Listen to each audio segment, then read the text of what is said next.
All right, Bryce Young. Apparently, he was very impressive at minicamp. We tend to be a very positive Bryce Young show. Except for Jack. But Bryce has been everything the Lions thought he'd be and more. Adam Thielen singing his praises. Well, DJ luckily, Chark, Brian Burns. Who? He's not on the Lions. Who isn't? Bryce Young? Did I say Lions? Yeah. Oh, with the Panthers. You said the Lions. I'm sorry, with the Panthers. He's got that uniform is haunting Paul's mind right now. I have the It's Lions so bad. helmet. Yeah, it's just stuck in my mind. Bryce Young with the Panthers. Adam Thielen was saying all the players, a lot of the veterans were caught off guard with just how prepared he was. This is something that we knew coming into the draft. He's someone who's going to know the playbook from top to bottom the moment he steps in. Very calm, very confident. We know this about Bryce Young. DJ Chark said everybody is here for him, and we believe he can take us to really high places. Already gathered or garnered a lot of respect in that locker room. It's so far I'm liking all the signs, Ziggy. Are you happy with the Panthers' decision at the moment to have him atop their depth chart? Because we see CJ Stroud and Anthony Richardson, they're still splitting some reps every once in a while, or they're still splitting reps in mini camps and probably into training camp. But the Panthers said no. Bryce Young, he is the number one guy. Andy Dalton's the backup. That's how we're going to roll for the rest of this offseason. I mean, the problem with the Panthers, Bryce Young's at the top. Who else is going to be there? Andy Dalton is no good. Matt Corral, he's already on the outs a year after getting drafted. Yep. It's normal to have teams sort of gassing up their quarterback. But I think the things Panthers fans should be excited about is that unlike last year, where for the first half of the season, you had a team that really had no direction, didn't know what they were doing, players weren't super excited. Yeah. Even if guys are always going to gas up their quarterback if he's a rookie, you've got a team that finally looks organized, that really wants to play together. And it seems like they actually have a vision of how this year is going to go, right? They're in a pretty soft division. They've got a quarterback that's developing, that players are impressed by, that's working hard, right? He's not slacking off. I think that even if this doesn't give us a great indication of how he's going to play, it's got to be exciting as a Panthers fan just to feel like you have some sanity with your team for once. Oh, yeah. I look at the Panthers right now, and if I'm a big Panthers fan, we have the best coach in the division. I'm pretty confident about that. Our defense is right up there with everyone else. I'd probably put New Orleans a little bit above them. Tampa Bay's in the same area, but it's not like this isn't a top, better than average defense in Carolina. And then quarterback, I feel like after a few weeks of the regular season, you could very well be looking at the second best quarterback in the NFC South. I'm not ready to put him above Derek Carr just yet, because when Carr's on, he's very, very good. But this roster from top to bottom, it's not one of the better ones in the league. They're not going to go win the Super Bowl or anything.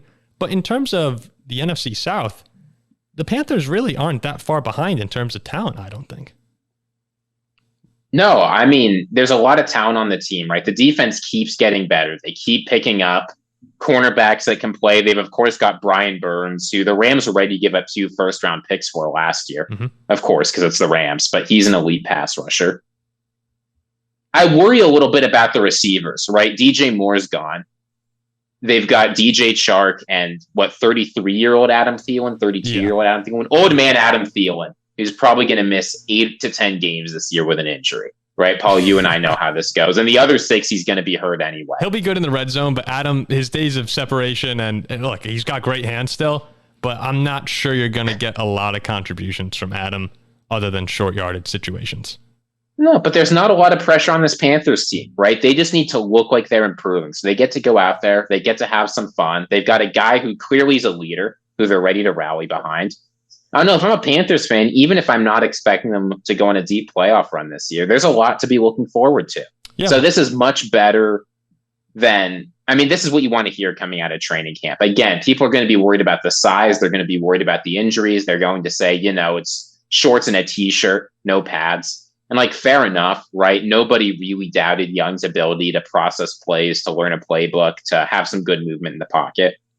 But boy, you'd rather be hearing this than silence. or you even see they're asking Frank Reich if he was concerned with the height. And he said, we expected a lot more passes to be getting bad down right now because the way you're playing in these mini camps and everyone's kind of lagging off the line of scrimmage at the end. You're not rushing the quarterback. So you're able to just jump up and try and bat the ball down, as opposed to in live simulation, when you're going after the quarterback, you might not even know the ball's released.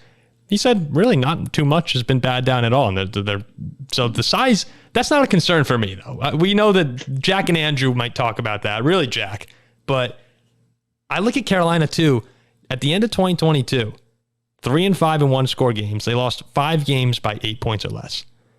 And they ended the year 4-2, making a run for the playoffs. So I like this team to make a little run. I think their schedule's a little tougher than New Orleans, so they're still my division pick. But I just took a peek at Rookie of the Year odds. Bijan's the favorite at plus 300. You have good value at plus 450 with Bryce Young. I think his team's most likely to be good of the rookie quarterbacks, and that's definitely can go a long way. Could be worth a little sprinkle. I mean, a starting quarterback is in a great position to win that award. It's not as bad as MVP, right? But if you're a quarterback and put together, like if the Panthers put together a 7-9 season next year, or I guess what, it'd be 7-10 now. If they put together a 7-10 season, he's probably winning the award. Or if they just threaten for the wild card. And Bijan too. He's in Atlanta with Cordell Patterson and Tyler Algier right now. So a lot of mouths to feed in Atlanta. I expect Bijan to be very good, but just worth a little sprinkle for all those gamblers out there. I know Zach's going to go home and consider that Bryce Young plus 450.